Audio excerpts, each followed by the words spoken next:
Hello everyone, welcome to a LEGO Ninjago 2023 set review. Taking a look at set number 71797, Destiny's Bounty Race Against Time. This set contains 1,739 pieces, 6 minifigures, and released officially on June 1st of 2023. And it is a big boy, in case this box ain't telling you enough. So, yeah, make sure to like and subscribe as we review this gigantic Destiny's Bounty. So, before we really jump into this, I do want to say really quickly, shout out to my friend Jordan, who actually bought this set for me in store while we were waiting in line at the LEGO store a year ago. And shout out to him. This video is basically the equivalent of sponsored by him. He knew how much I wanted to have this set, so he bought it for me to review. So, may have been a year late, but hey, better late than never. Shout out to you, Jordan. Much appreciated. Anywho, jumping in, this thing is massive. Like, I'm able to barely get it in frame here, and that just shows how big it is. I mean, just throw a minifigure right next to it. This thing is massive, which again, for that $200 Canadian price point, you want. So there is a few details in terms of stickers. So picking this up and moving it in closer, you have Destiny's Bounty on the side there. Just overall, the details on this ship, very show accurate. I mean, in terms of like, no bounty is ever going to be 100% to scale within the show, but just for like what they captured, it was very well done. I like the look of this overall, just even with the thrusters detail. So you can even move this up and down. It uses a ratchet joint, so you can get the thrusters moving up or down, you know, if it wants to back out or go forward. You got that. It's on a ratchet joint, so that's cool and all. So, little play feature, I guess, but you can just see, oh, how big this is. And normally when you pick this up, you do want to hold it in the middle. I think that that's brilliant for a ship this big. I think this is probably one of the more longer Destiny's Bounties LEGO has released. So the fact that it basically has a built-in grip is perfect for you to swoosh this around. So one of the play features is about the sails, and the sails unfortunately are not fabric. I normally prefer when boats like these have fabric sails, but I get it in a way where, you know, it's cost-cutting measures. Sure, it's easier to clean because it is just a hard plasticky fabric, not even a fabric, just hard plastic. They use these for some dragon wings, which I was not a fan of those, but I'm willing to give it a pass for this. As you can see, there's some Ninjago on the side there. If you want, have at it, try and decode what it says, and you kind of see it reflects nicely, but they do get dusty, but hey, I found it was pretty easy to just run it under the tap and boom, it was clean. Anywho, a play feature. So at the top of the model there, you see this little knob right here.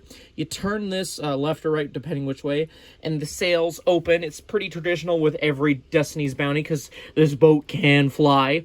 I'm not sure if I'm a huge fan of how much these sails spread out. It doesn't really feel like it's spreading out much, unfortunately. So like here, just getting a down the angle shot, it even doesn't do it evenly because it is giving more balance to one over the other. I feel like if it was actually spreading out like that, it would look a little bit better, but nonetheless, here we are. So yeah, just giving you an idea, it's not very well centered, and that's just the way the set has been built. So not much you can do to modify it, I guess, to get it set the sails open a bit more. There is a lot of technic shenanigans going on there, but it is what it is. Also, with the play feature at the front there, if I tilt this sideways, you can see there is a huge gap at the front there. Normally, these Ninjago dragons have a dragon head brick built at the front of the ship, and this set actually includes its own dragon, which is Sora's dragon, named Sora, but actually the dragon's name is Xanth. Yeah, feel free to refer to the Ninjago wiki if you want more details on this dragon, but it's got a printed piece right here, and that's the only thing really cool about this. Unfortunately, it uses Evo joints, and it just makes it so it can curl up a bit better, I guess. It's a very okay looking dragon, if you ask me. Like, you guys know how I feel about Evo joints. But yeah, you got a little pilot seat for Sora, so she's got like some stud shooters. She can like go full 360 degrees if you move those wings out of the way. I don't know. So yeah, you got some stud shooters. If you don't know how those work, you just push down on that, boom, out fires one, And yeah, those are also on ratchet joints. Just removing that real quick, you can see how you can angle that up or down at your own leisure. So that's cool. But the reason why this is a thing I'm pointing out is if you take this, you lift up the front here. So let's actually give an in-person look at how this looks, on how that interior looks. I'm trying my best here, guys, with the lighting. So that's how the interior looks. The idea is you want to just kind of weave the tail in. There's a little gap right here. Oh, sorry, right there. Maybe if I can just take the end of the paintbrush here, so you can see there's a gap right there. You want to weave the tail bit through there, so that way it doesn't bend or whatever. You can kind of see how I got it weaved in right there. And it is a bit of a pain. You do have to play around with the arms and the legs a little bit. You can kind of see how I kind of got that in there. Place that down, and bada bing, bada boom. You get yourself a dragon at the front of the ship. And the lore perspective reasoning behind this design choice is in the finale, Xanth is normally a small-sized dragon, but apparently because they're from Ninjago, it has magical powers and can grow bigger and is meant to be literally the length of the bounty and attaches underneath to kind of lift it up because the bounty was crashing, you know, or something like that. So, yeah, it's a cool play feature, but in terms of lore perspective, I don't really like it. Like, you could display it with the dragon and it looks weird, or without the dragon and it still looks weird. I think it looks better to have the dragon in the front there, as it doesn't look as weird, unfortunately. But anywho, for the rest of this review, I am gonna have it without, so that way we're not having anything pop out. So that's how easy it is to take out. It does make some noise no matter what way you go about it, unfortunately. But anywho. Having a closer look on the interior there, just trying my best here. You have a stickered tile, and that's what that looks like. I don't know what this game is. Please comment down below if any of you know what that is. But you have the ability to sit down 2 minifigures on either end. So right where you see these plates right there, there's one on the other side. You can like display Lloyd, so you can hang out and like that. And you got some potted plants. Weird, but cool inclusion, I guess. Yeah. Moving on to the back end, you have just where the steering wheel is, so that turns like a regular boat steering wheel. There is a compass attachment on the side there, which is cool, I guess, as well as a telescope, and you can move that up or down, side to side, you name it, and you can just display whatever minifigure you want. I normally find displaying Sensei Wu in there like so. Just seems fitting overall. But yeah, going back to the back of the ship, you have some flags right there. There is room to fit a minifigure, but it is a bit of a pain, as with any bounty. But if you got them right there, you can have them peeking out at the back of the ship, kind of like so. So that's cool and all, I guess. But anyway, the fun play feature with this set, or little Easter egg that I really enjoy the most, is this little rooftop area. You can actually remove, as it is attached via a clip joint right there. We'll have a look at that interior in a minute. But just having a look at the roof section, kind of has a weird door at the front. It looks a little weird, and even at the back. So if you take your thumb, open it up like this, what's that? It's Ryu, baby Ryu. And he's got a ball and a bone. It's basically the equivalent of a doghouse, and I love that. They even got some food storage in there for him to snack on. And if you're wondering how he attaches, just removing him, he doesn't need any jumpers or anything like that. The way the Ryu figure has been molded, he's got studs on each of his little feet, and he could just kind of stud in connection like so. I think this is a really cute Easter egg. It's probably my favorite little section build for this set. It's just so cool, and if you look closer you can see he's kind of poking out there, so that's cute. I love it. It's adorable. Yeah, it's great. But yeah, going back to the bounty though, after removing that roof section, you're able to see the interior and just how much minifigure space there is in there. Let's see if we can get a minifigure like shot here. But you have a little plaque? No, a scroll. I'm not quite sure what that scroll is meant to say. I think like the city of Ninjago If I'm remembering the episodes correctly, they made this bounty for the ninja, so maybe that's what that's referencing. But you have a little stickered tile there of a dragon breathing fire, and it even says in the corner there that Kai signed it. So it's a little drawing by Kai. That's cool. So you just have two little katanas on either end. No real Easter eggs, unfortunately, besides that. But yeah, I feel like that more or less concludes all the play features and such for this set. So let's have a look at the included minifigures, as there is a handful. Hey y'all, Idiot Mogs 217 here. Totally didn't gloss over the fact that there was one more feature I forgot to point out. So, you know you can remove the roof and all, right? So, if you actually grab, see where my fingers are here? If you actually grab, oh, wow. There's a whole other section I forgot about. So let's get into this. So, there is a Ninjago bed on either side. You can see some sushi rolls, a cup of tea, a little area with some video game controllers, as well as a sticker thing that shows the little dual battle pack legacy thing as a video game. That's cool on the one side. Then you have some weapons on the side. There's like a little weapons rack. And then completely on the other side, you can see there's another stickered element showcasing their plan or map of Ninjago. So that has like a little piece of chalk and an eraser. Not bad. As well as there is Legacy Lloyd's mask, which was a memento for Aaron, and that is just placed on there like that. Really cool, along with the katana. So I completely forgot about that, but that is awesome. So you could totally display a minifigure in here if you wanted to. My bad, guys. So for the first two minifigures, you have Sora and Aaron with their Season 1 outfits. These figures are not exclusive whatsoever, but they are a nice inclusion overall. They were included with a handful of the first wave of Dragons Rising, but like I said, nice inclusion. If you remove the weapons and such, which before we do that, really cool grapple piece that they've given Aaron here. I'd like to see this in different colors, just used in different sets, but who knows.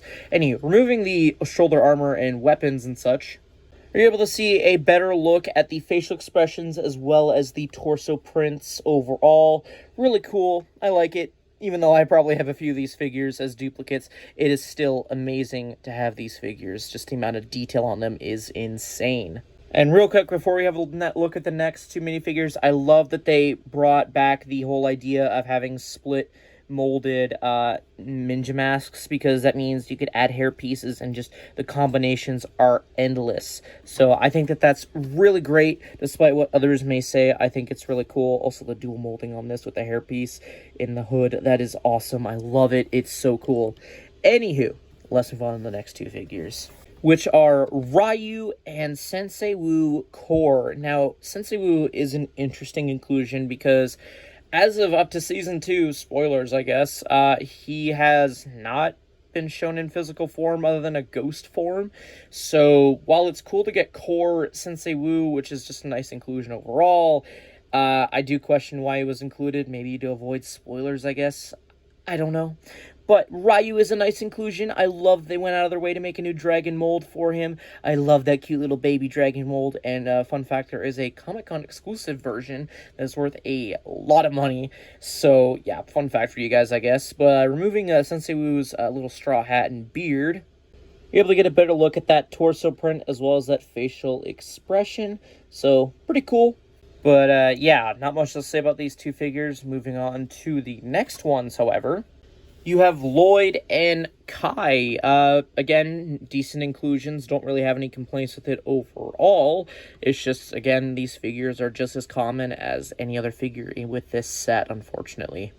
But removing those cowls, you can see the facial expressions, and they are new for Dragons Rising, I believe, and they kind of have an alternate facial expression if you want to have them swapped over to give them more of a ninja discreet look, technology crossover kind of thing. Very similar to what they did with the Avatar Ninja a few seasons ago. And if you want to see how that looks, we just throw on the Ninja wrap gear again, and wow, these figures look awesome like that.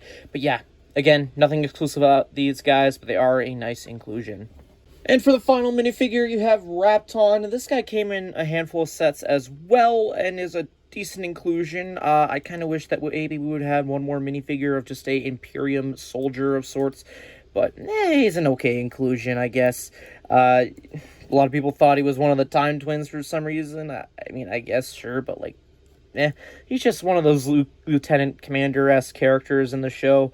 He does come with a little grappling hook to hook onto the side of the bounty, and that play feature kind of works depending where you put it on the bounty, but it's just a fun little accessory. Also removing his armor and such, you are able to see the double-sided facial expression as well as the back and front torso print in better detail.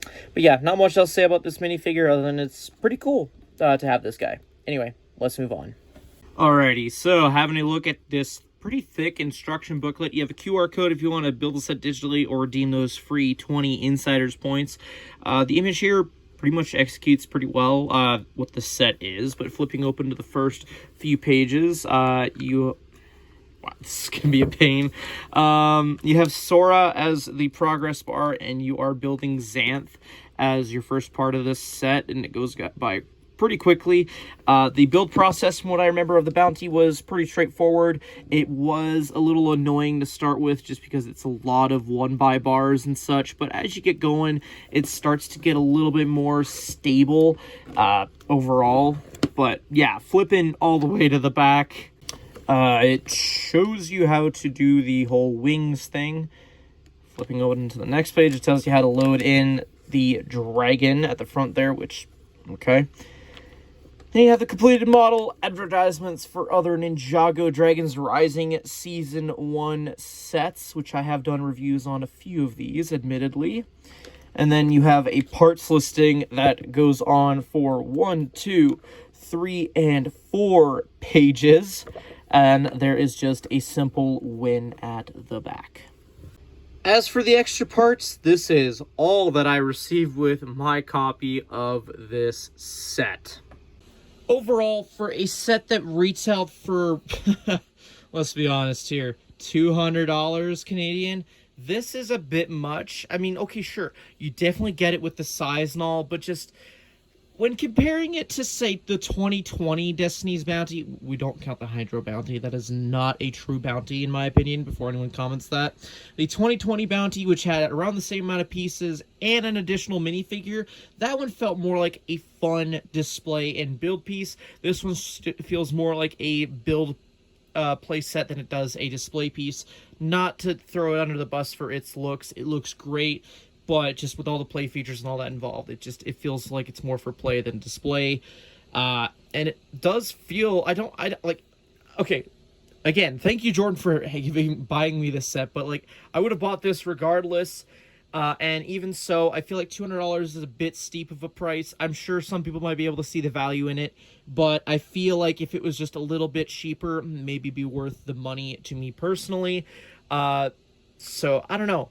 It's kind of in that in-between where, yeah, pick it up, yeah, don't, you could probably skip on it, because let's be honest here, how often do they destroy the bounty in the show and then they come out with a new one? I mean, for all we know, the new bounty could be destroyed. But anywho, I would have to say, pick this up on a clearance if you're able to, as I think this set's going to retire in a few months as the time is recording, so now would be a good time to pick it up than any other, I would say. So, yeah. Anyways, guys, I don't think I have much else to say about this other than that, so make sure to leave your thoughts in the comment section down below. Yeah, I'd be curious to hear what you have to say. Again, thank you again, Jordan, for buying this set for me to have and review. You are a Chad. Heck, even write that down in the chat, guys, or comment section. Thank you, Jordan. Anywho, like and subscribe. I'll see you all in a future video. Take care, guys. Have a great rest of your day. Bye-bye.